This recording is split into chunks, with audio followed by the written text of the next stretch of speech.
Today we're going to officially debunk the main arguments people throw at ICP. The fear, uncertainty, doubt, hate, right? Price action is really bad. It's centralized. It's inflationary. The tokenomics are terrible. These are the main arguments people throw at ICP. And so we're going to go through the facts related to each of these points, see who is right, the haters or the supporters of ICP. We can get to the bottom of it in this video officially once and for all. The first one is price. People point to the chart of the internet computer and they say, look, it's like a rug pull. It's done nothing but collapse. It's down 99%. But let me show you some other very important charts. This is a chart of Bitcoin in 2014, right? It pumped, it went down massively, it stayed down.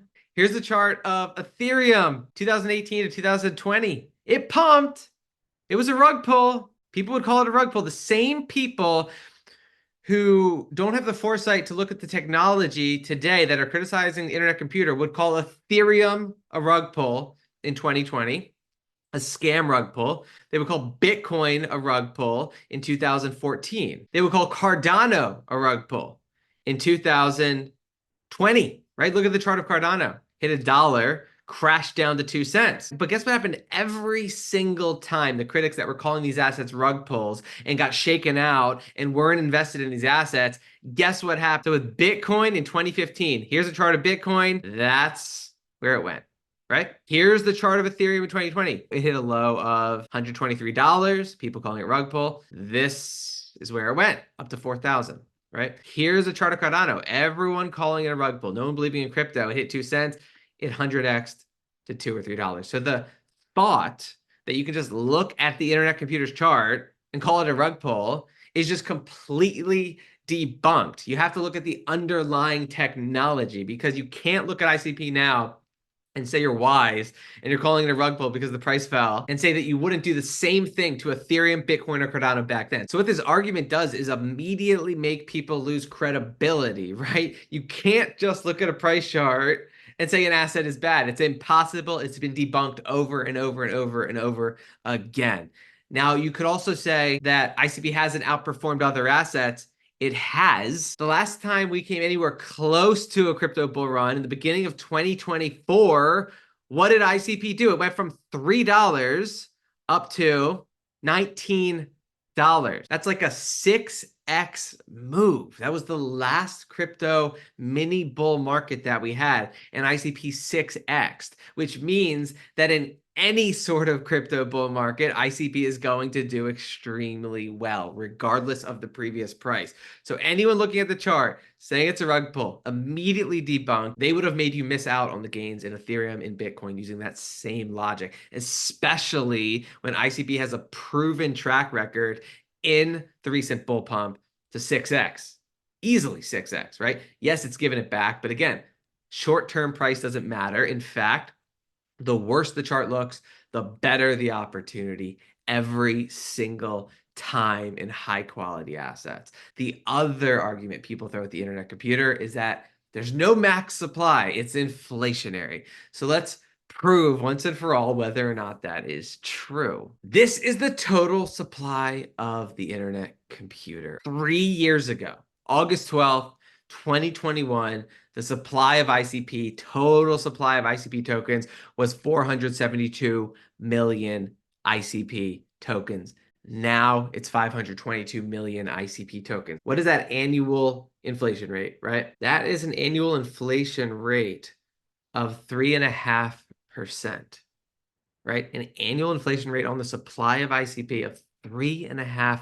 They've been able to spend billions of dollars in over 1,000 research and development hours building this internet computer, and they've only inflated the supply 3.5% per year. As a reminder, again, the people pointing to the fact that there's inflation in this asset as a reason not to buy it, they would have prevented you from buying Bitcoin in 2009. Look at the inflation rate of Bitcoin in 2009. So in orange, we see the total Bitcoin supply jumping from 0 to 15 million from 2009 to 2017. 15 million Bitcoins were dumped on the market. What happened to the price of Bitcoin from the beginning of 2009 to 2017? It went from pennies to $20,000 per Bitcoin. There's so much demand for these assets in bull markets that the inflation is nothing, especially when you have inflation of 3.5%. So inflation as an argument against ICP is ridiculous, right? Because we've proven, again, definitively that inflation doesn't matter if the asset is quality enough. The people arguing against ICP because of its inflation, again, would have prevented you from buying Bitcoin in 2009, 2010, 2011, 2012. Now, what makes ICP have incredible tokenomics is that there's a deflationary mechanism. So the more it's used, the more its partners like the United Nations, like Bitfinity, like Feder Italy, the more they use ICP, the more it is burnt, the more deflationary it becomes, meaning the scarcer and scarcer it gets, and the inflation gets offset by this deflationary mechanism. The only way to use ICP is to burn ICP. If you want to build on ICP, you have to burn ICP. You have to destroy it, making it deflationary. So this is the trend in burnt ICP, right? Since June 2023, look at the uptrend. Just these big step functions. Whenever a big application uses ICP, they burn ICP. We're moving up. It is exponential at this point. We're still in the early days of the entire crypto world. But the fact that we have increasing building taking place on ICP, increasing burns, means that inflation that we're talking about, that they pay to stakers, they pay to node holders, is going to be offset over time by increasing deflation. Also, the inflation of ICP is shrinking over time. The earlier you get into ICP, the higher your staking rewards, right? But over time, those staking rewards are going to diminish. So the people getting over 14% staking their ICP now, wait 10 years, you're not going to be able to get 14%. It's going to be something like 5%, right? So the inflation's shrinking, burning is increasing. So again, if someone throws the inflationary tokenomics argument at ICP, they lose credibility. This is officially debunking that point. So we've debunked fully the price argument, right? Bitcoin, Ethereum, Cardano. We've debunked the inflation argument. Cardano's had massive inflation. It 100x in 2021. Again, these people trying to throw tokenomics and price arguments at ICP would have prevented you from making life-changing returns in the previous bull markets because they would have kept you out of assets that had low charts and high inflation. Again, ICP's inflation is nothing. It is way lower than the inflation of the US money supply. So once crypto rebounds, once the world understands this technology, once they realize that ICP is some of the highest quality important technology on the planet, which we covered in a previous video, then the previous price won't mean anything, and the previous small inflation won't mean anything. And we proved that in the beginning of 2024 when ICP 6X'd. Then people say ICP is centralized, meaning one organization, Definity, controls the whole thing. Well, again, here are the facts. When people say that it's so centralized, one entity controls the entire world computer that is ICP, they're forgetting that it's a decentralized autonomous organization, meaning the more votes you have, the more power you have. So it's very democratic. Guess how much power Definity has? Well, in May 2021, the Definity Foundation and the Internet Computer Association combined had 38% of the vote. They were majority stakeholders in the world computer, 38%.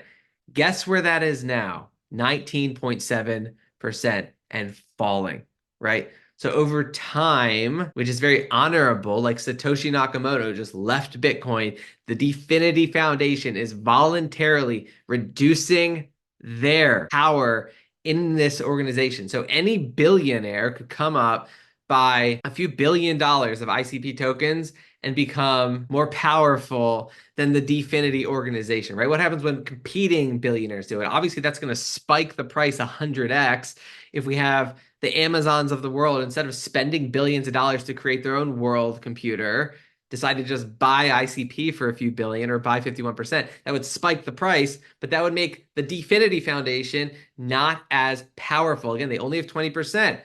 As more and more organizations realize the value of the ICP token, how it gives you a voting stake over this very valuable software, more and more organizations should be fighting over the voting power, right? Dwarfing Dfinity. That's the whole point. And that is how every great company works. There's always shares, there's always voters. Whoever has the most shares has the most say, right? They also have the most to lose if they make bad decisions. So it tends to work out. So this, again, refutes the argument that ICP is not decentralized and it's totally centralized.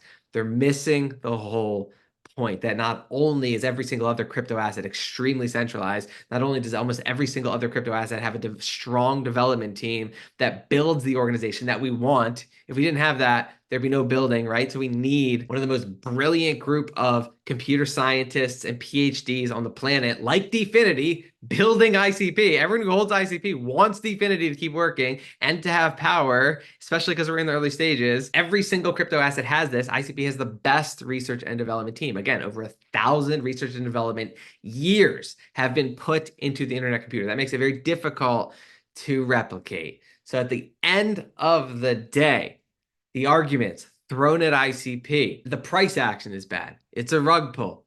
The inflation is bad.